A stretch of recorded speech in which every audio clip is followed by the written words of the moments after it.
Assalamualaikum warahmatullahi wabarakatuh. Halo semuanya, kami siswa dari SMKN 7 Jakarta dengan jurusan Teknik Komputer dan Jaringan. Perkenalkan, nama saya Kaisar Akilah dan rekan saya Arjuna Putra Sustio, dan kami di sini ingin menjelaskan mengenai routing dinamis, OSPF, dan hierarki pada router mikrotik. Sebelum kita masuk ke materi utama, Mikrotik sendiri adalah perusahaan asal Latvia yang didirikan pada 1996 oleh John Tully. Perusahaan ini mengembangkan perangkat keras dan perangkat lunak untuk kebutuhan jaringan komputer, terutama router dan switch. Routing adalah proses penentuan jalur dalam pengiriman paket data. Routing terbagi menjadi dua, yaitu dinamis dan statis. Routing statis merupakan proses penentuan jalur pengiriman secara manual, sementara routing dinamis adalah penentuan jalur pengiriman secara otomatis. Dan yang kami akan jelaskan saat ini adalah routing dinamis dengan protokol OSPF. OSPF atau Open Space First adalah protokol routing string state yang digunakan untuk mengatur pengiriman data antar router di dalam jaringan komputer berbasis IP. OSPF merupakan salah satu protokol Interior Gateway Protocol atau IGP yang paling banyak digunakan. Keuntungan pada penggunaan OSPF yang pertama adalah OSPF dapat digunakan di jaringan kecil hingga besar dengan kemampuan untuk mengelola ribuan router. Yang kedua, ketika terjadi perubahan topologi, OSPF dapat dengan cepat menghitung ulang router. Yang ketiga, penggunaan area OSPF membantu membagi jaringan besar menjadi bagian yang lebih kecil dan lebih mudah dikelola. Yang keempat, OSPF mendukung Equal Cost Multipath atau ICMP yang memungkinkan pengguna beberapa jalur dengan biaya yang sama. Dan kekurangan dari OSPF adalah dia lebih kompleks dibandingkan dengan protokol routing lainnya. Karena OSPF berbasis link state, router harus memelihara database yang lebih besar dan lebih sering melakukan kalkulasi ulang. Dan OSPF hanya mendukung IP dan tidak dapat digunakan di atas protokol lain seperti UDP. Nah, berikut adalah contoh dari topologi OSPF. Di sini kita menggunakan dua router dan dua PC, yang dimana dua PC ini memiliki alamat network ID yang berbeda. Dan kita akan menghubungkannya menggunakan dua router. Dan kita di sini akan menggunakan routing dinamis OSPF. Jika tidak di routing, maka kedua PC tidak akan bisa terhubung karena router tidak tahu paket ini akan diteruskan kemana. Oleh karena itu, agar bisa terhubung, kita membutuhkan routing.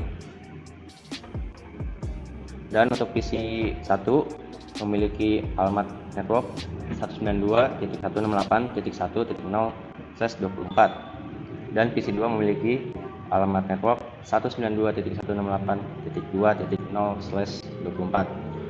Dan antar router ke router itu memiliki network ID 192.168.3.0/24. Oke, seperti yang sudah saya jelaskan di topologinya tadi untuk routing dinamis OSPF. Di sini saya mencontohkannya menggunakan aplikasi VirtualBox, dan seperti topologi tadi ada dua router dan dua PC. Pertama, mungkin kita akan konfigurasi router 1 terlebih dahulu. Di sini kita login, lalu masukkan password.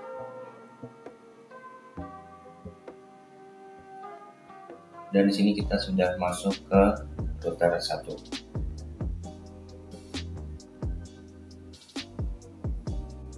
Nah, di sini untuk di router 1, kalian boleh mengganti identitas dari routernya agar tidak tertukar. Di sini saya memberi contoh untuk memberi namanya router 1 dengan perintah sistem identity set name router 1. Lalu kita lihat dulu interface yang terhubung ke router dengan perintah interface print. Oke, di sini ada dua interface, yaitu Ether 1 dan Ether 2. Ether 1 adalah interface yang terhubung antar router, dan Ether 2 adalah yang terhubung ke PC. Dan di sini kita beri IP address untuk Ether 1 terlebih dahulu. Ether 2 yang terhubung ke PC dengan IP 192.168.1.1. Lalu untuk Ether 1 kita beri 192.168.3.1.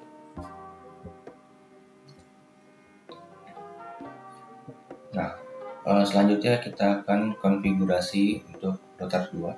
Kita login sama seperti tadi.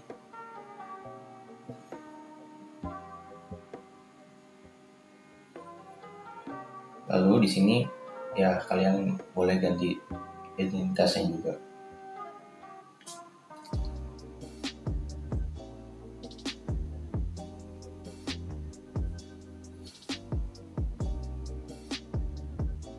Lalu kita beri IP-nya, perintahnya sama seperti tadi, tapi di sini IP address-nya kita ganti 192.168.3.2 untuk interface yang terhubung antar routernya di Ether 1.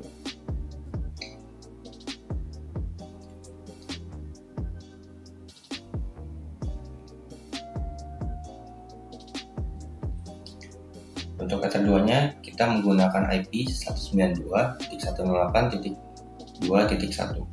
yang terhubung ke PC 2. Nah, lalu untuk PC-nya juga kita beri alamat IP.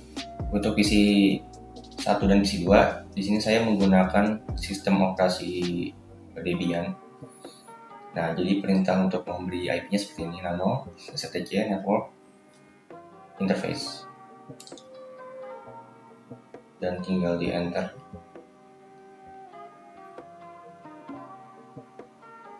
Lalu di sini kita ganti untuk alamat IP-nya.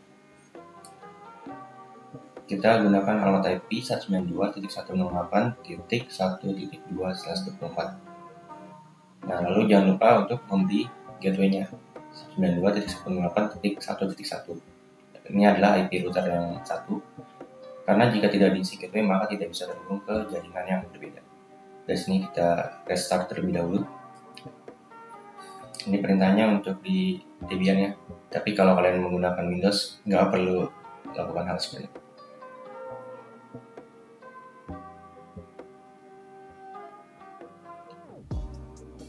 Kita cek IP-nya dengan IP A, dan di sini sudah dapat IP-nya. Lalu kita konfigurasi hal yang sama untuk PC.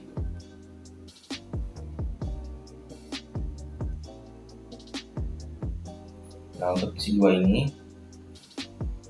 kita menggunakan alamat network yang sama dengan interface Ether 2 di router 2. Jangan lupa gateway-nya alamat IP router 2 di interface Ether 2.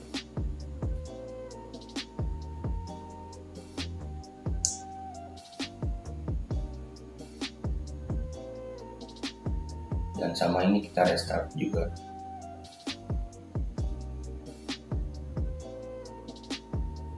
Kita cek, oke, dapat.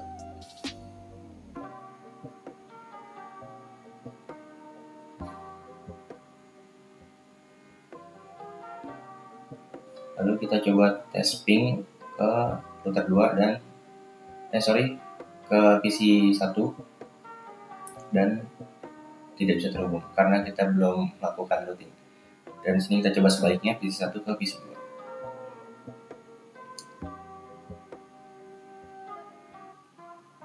Dan sama hasilnya, masih tidak bisa. Reply-nya destination host unreadable.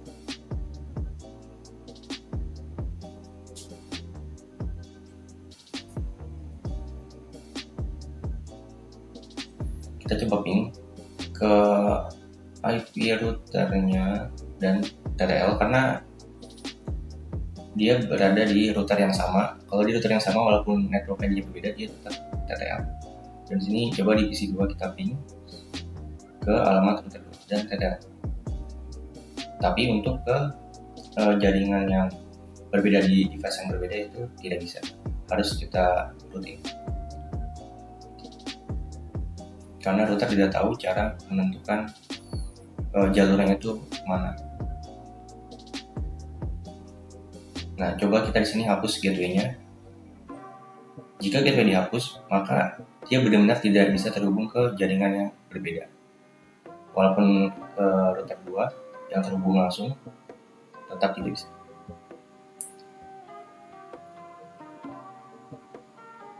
Di sini kita kembalikan gateway-nya.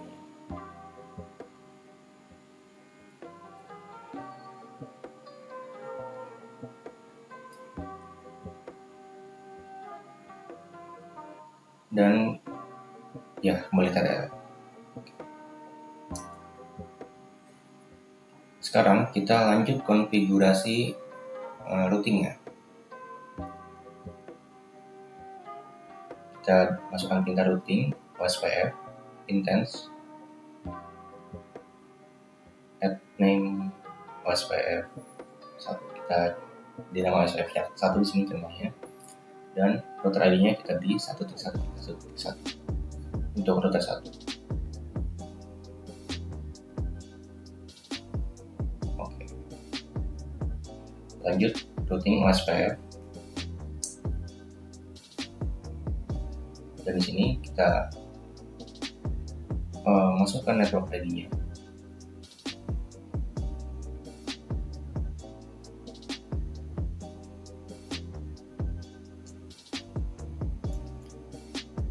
Dan areanya di sini saya contohkan dengan backbone.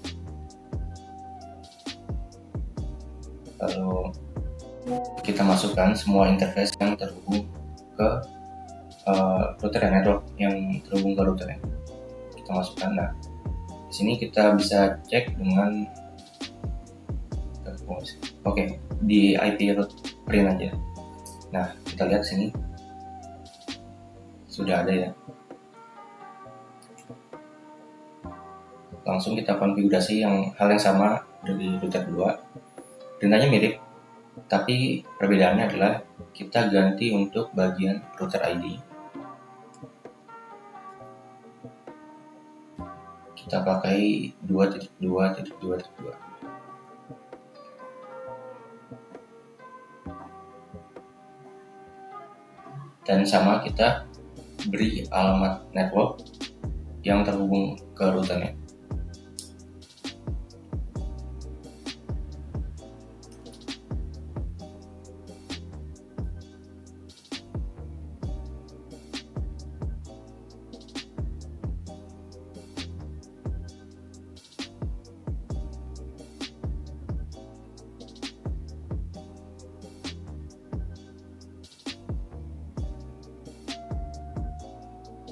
Dan di sini sudah selesai routingnya. Kita coba ping ke PC2, dari PC1 ke PC2.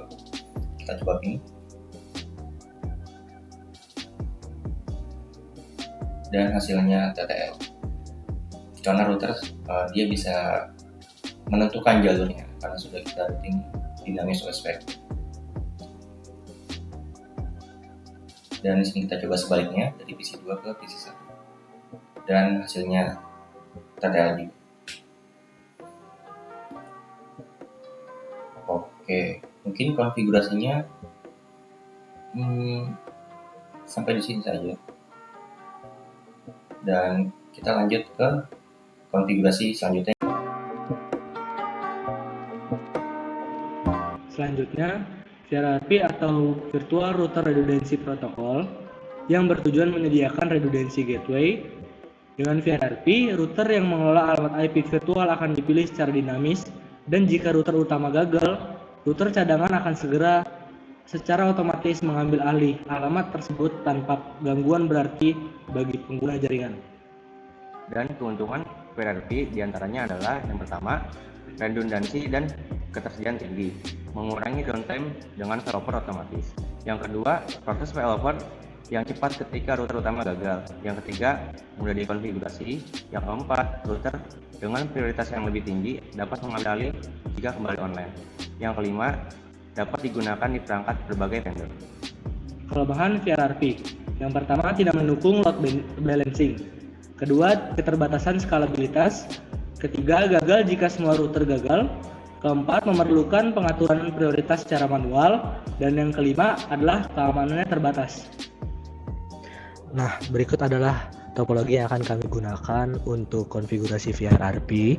Terdapat satu PC dan satu router yang kita jadikan switch serta dua router yang akan kita konfigurasi VRRP. Masing-masing router tersebut tersambung langsung ke jaringan internet. Router 1 akan menjadi router master dengan IP 192.168.1.2 dan router backup akan mendapat IP 192.168.1.3 Serta untuk PC akan kami atur IP 192.168.1.4. Untuk IP VRRP kami atur 192.168.1.1 yang akan menjadi alamat gateway untuk PC. Nah, selanjutnya saya akan memberikan contoh konfigurasi VRRP menggunakan VirtualBox. Pertama-tama kita masuk ke router 1, lakukan login dan masukkan password yang sudah kalian atur sebelumnya.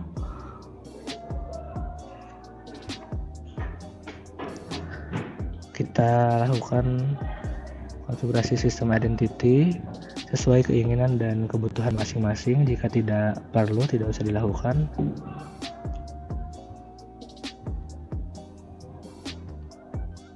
Selanjutnya kita ingin melihat interface apa saja yang ada di router.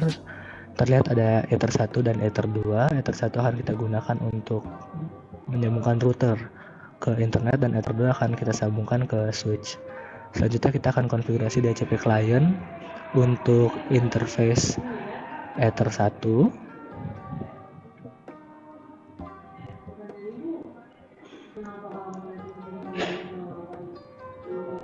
Dan konfigurasi firewall NAT untuk interface Ether 1 juga.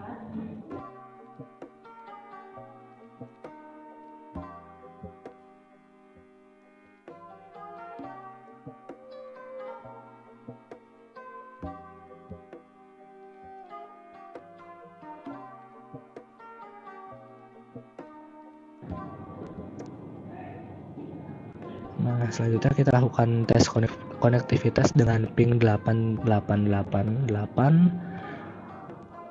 Kita ingin melihat apakah Ether 1 sudah terhubung dengan internet. Selanjutnya kita tambahkan IP address untuk Ether 2 yaitu 192.168.1.2/24.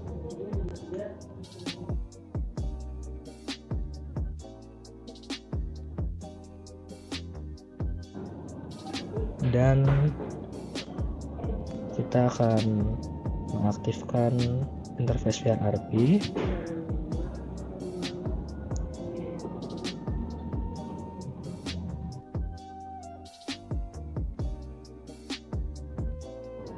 Dengan ID 1, name VRRP 1, dan priority 100 karena kita akan menjadikan router ini sebagai router master.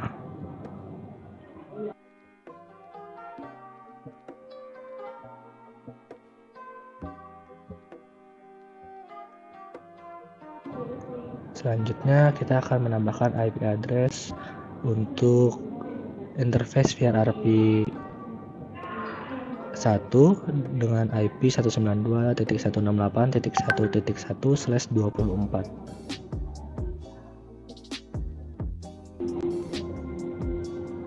Nah, untuk konfigurasi pada router 1 sudah selesai sampai di sini. Kalian bisa lakukan konfigurasi yang sama pada router 2 dengan mengubah IP pada Ether 2 dan priority pada interface VRRP 1 agar router 2 menjadi router backup. Kalian bisa atur priority-nya di bawah priority router 1.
Selanjutnya kita lakukan konfigurasi untuk perangkat switch.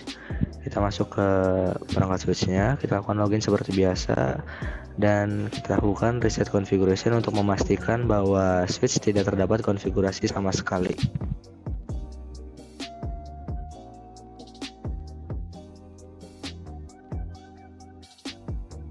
Tunggu hingga selesai reset konfigurasi. Jika sudah, lakukan login seperti biasa kembali.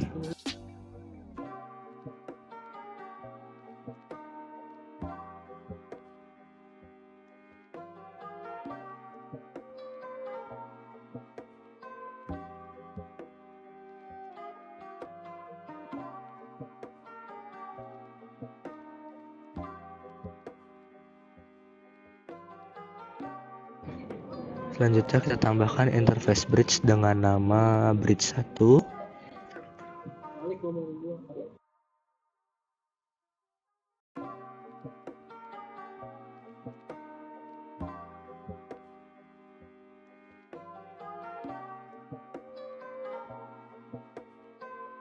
Selanjutnya kita tambahkan ether 1 dan ether 2 menjadi interface bridge.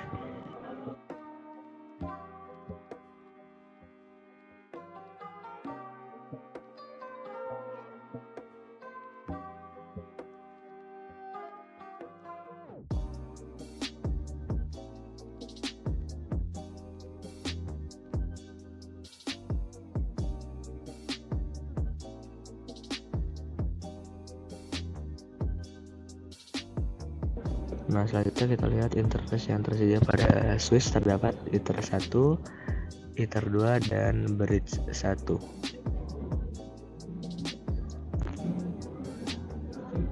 Nah, konfigurasi pada switch telah selesai. Selanjutnya kita akan lakukan konfigurasi pada perangkat PC. Kita masuk ke perangkat PC.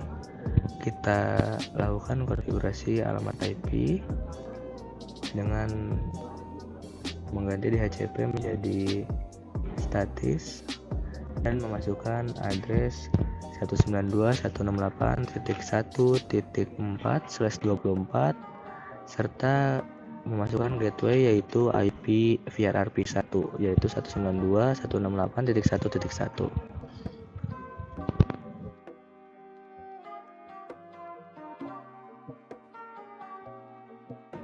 Nah, jika sudah, kita restart. Setelah itu kita ketik IP spasi A untuk melihat address apa saja yang sudah terdapat di PC. Lalu saya lakukan tes konektivitas dengan ping 8.8.8. Hasilnya adalah TTL yang artinya PC sudah terhubung langsung ke internet. Selanjutnya kita ping ke IP VRRP1 yaitu 192.168.1.1. Hasilnya juga TTL yang artinya PC sudah terhubung ke interface VRRP1. Nah, sekarang kita coba untuk menonaktifkan atau mematikan router 1 untuk melihat apakah jika router 1 mati, router 2 bisa melakukan fungsinya secara baik. Nah, jika sudah dimatikan, kita kembali ke PC, kita lakukan ping 8888. Hasilnya kembali TTL, artinya walaupun tanpa router 1, PC tetap dapat mengakses internet melewati router 2. Dan selanjutnya kita lakukan ping ke interface VRRP1, hasilnya kembali TTL yang artinya juga sama seperti sebelumnya bahwa tanpa router 1 PC tetap dapat mengakses interface VRRP1 dengan melewati router 2. Nah, selanjutnya kita aktifkan kembali router 1.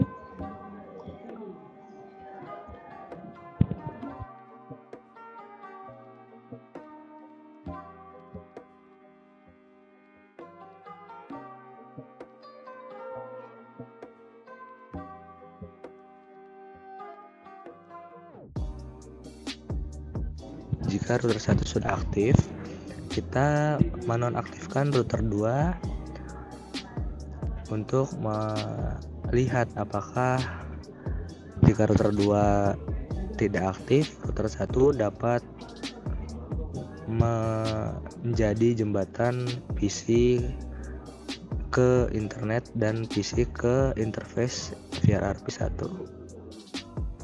Nah, kita masuk ke router 1 kembali, kita lakukan ping yang sama ke 8.8.8.8 dan ping ke interface VRRP1. Hasilnya kembali sama, yaitu reply TTL, yang berarti router 1 sudah dapat menjalankan fungsinya dengan baik.